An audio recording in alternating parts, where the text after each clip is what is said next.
Hi guys, it's Bella and welcome to Beauty on a Budget. A few weeks ago, my lovely friend Cindy, from Palm Springs Cindy, did a video about her story, and she called it My Story, and she told a little bit about how she got to YouTube, and it was really lovely, it was really interesting.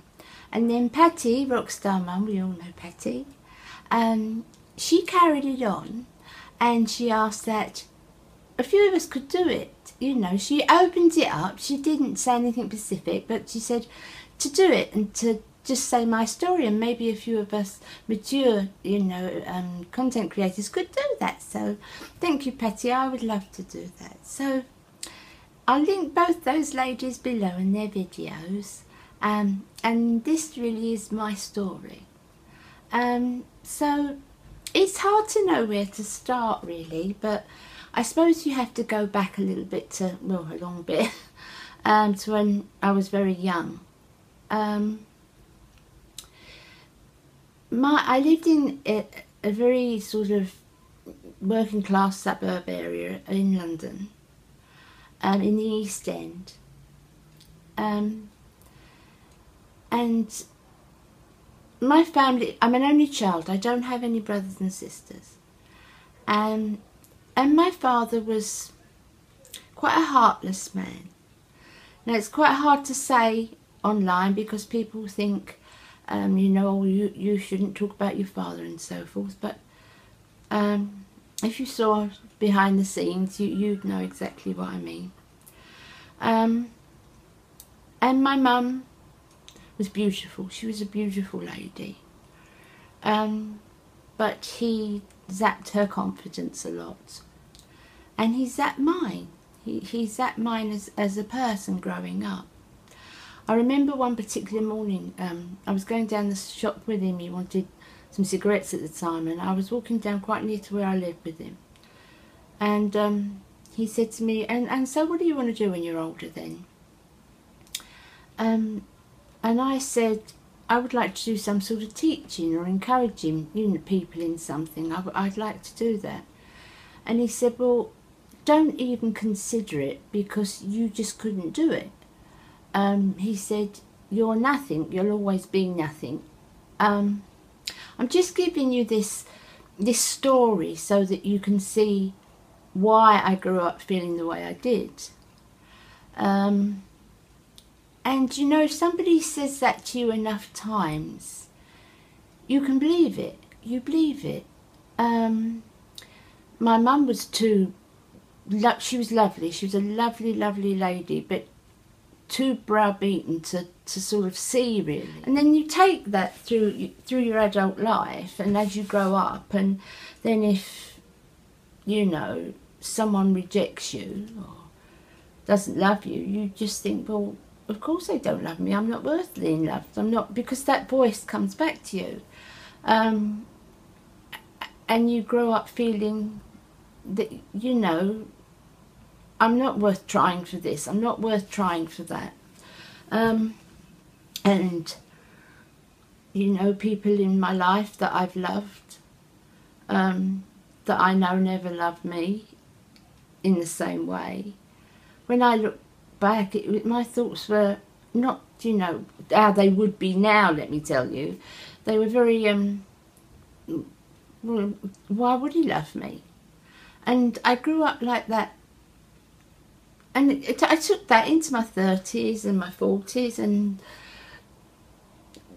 not so long ago really, you know, not that, it stayed with me for a long, long time. I want to put it as nicely as possible, and I don't want to give you a woe is me, because believe me, I'm not a woe is me person at all. But as I got older and older, let's go back into my 20s and, you know, my 30s, and I was at university, and I started to think, well, you know, you could do this, other people can do it, you can do it. And I started questioning why I was worthless, what made me think I was worthless. And it was really, I'd say I got to 50 before I really really came to the conclusion that the problem wasn't with me. You know, it was put into me that I felt that way about myself. And I learnt to gradually pick myself up and, you know, learn things and get new skills and things in myself, which I did at home. When I was 40, I was diagnosed with here we go again, I can't say, neurological illness, and that put an end to my working career. I was a manager, a retail manager, and then I trained at the head office. I trained the managers for personnel management, and I enjoyed that. I enjoyed my work, but my disability put an end to that. So I was at home all the time, and I wanted to feed something. Still wanted to learn. I never ever felt that, you know, well, that's it now, pack everything up, you know. I still wanted to learn. So my thing has always been makeup. You know that, guys. I love makeup. I love everything about it. I love everything about skincare and beauty and looking after yourself. And I was looking into, maybe I could write a blog, you know, maybe I could do something along those lines. Could I do a beauty study course? Could I, anything in the beauty line, you know? I thought, what could I do? But alongside that, I was always watching YouTube. I loved YouTube. I love watching beauty videos. I love watching people make up. Even, you know, high-end makeup, bargain makeup, whatever. I love to see it. I love people to watch people doing skincare and watching video after video where their skin improves, and I'm just in awe with that. I just love it. That's my hobby and my passion, and I love it. So I was always watching YouTube, and I'm absolutely loving it. And then I started noticing there was a mature community. So this is a couple of years ago now. I guess I was approaching 60 at the time. And then I saw there was a mature community coming up, you know. And I found some of the ladies that I could, you know, I learned from. And goodness knows I've learned from so many things, so many. And I thought, this is great. I love this. And I would watch that, and that went on for about a year, and I got to know more of the people, and I got to know different, you know, beauty creators, and I loved it. I really loved it. And I thought, I wonder if I could do that. And I thought, no, I can't, because since I lost work and, you know, money, you know, that has not been particularly easy for us. So I couldn't afford a lot of the stuff these ladies could afford, and I thought, well, what would be the point? That no, you know, people wouldn't be interested in what I've got to offer, really. And that little voice again, don't even bother because you're not worth it. But I fight that off now, believe me, I fight that off now. But I thought, well, hang on, I can't be the only woman approaching 60 that doesn't have a particularly big budget, has an absolute passion for makeup, makes the very most of herself that she possibly can. And I can't be the only one like that. So I started, you know, Googling and searching and looking through YouTube, and I thought, no, there's a place, I could do this.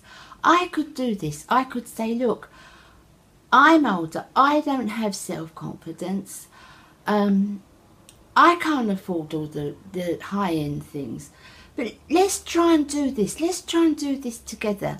And I did. And I started my YouTube channel. And I was terrified. And I thought I would get total rejection because of the voice again.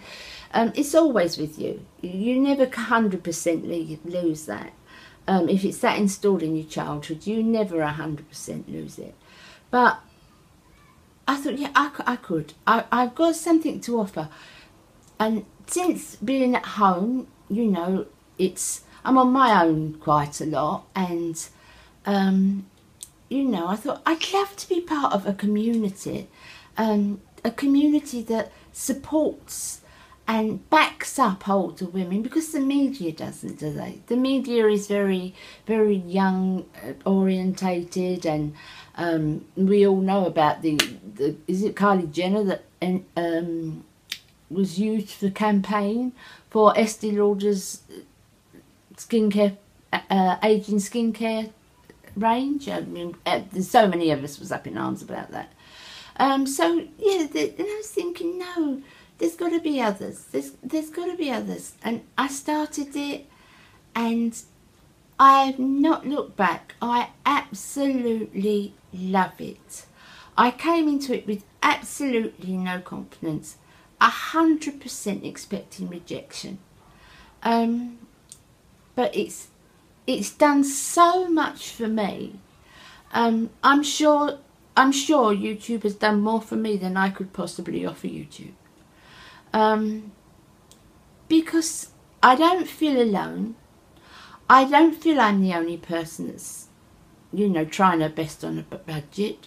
I don't feel I'm the only, you know, 62-year-old that thinks, well, let me make the really most of myself, and not trying to, you know, be told who you're kidding and why you're bothering with that, and aren't you a little bit past that, and all the usual sort of cliche things that said to a woman of our age that is trying to work her best on herself.